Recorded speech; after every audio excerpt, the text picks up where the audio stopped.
দক্ষিণ পূর্ব এশিয়ার কিছু অঞ্চলে এমন একটি জাতি বাস করে যারা কিনা বাস্তব অর্থে সমুদ্র শাসন করে। বড় বড় সামুদ্রিক ঝড়, তুফান এবং সুনামি তাদের কিছুই করতে পারে না। বাস্তব অর্থেই তারা সমুদ্রের রাজা। এরা হচ্ছে বাজাও উপজাতির সদস্য। বাজাও উপজাতির লোকেরা বছরের বেশিরভাগ সময়ই সমুদ্রে ভাসমান নৌকায় বসবাস করে। অনেক বাজাও জীবনে কখনো স্থলভাগে বা মাটিতেই বাস করেনি।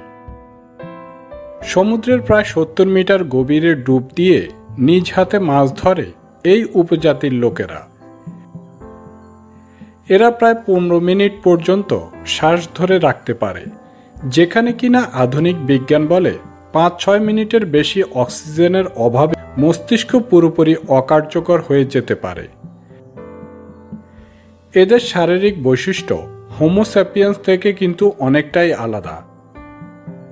যেমন এদের প্লীহা আমাদের থেকে অনেকটাই বড়, যার কারণে এরা অধিক সময় শ্বাস আটকে রাখতে পারে।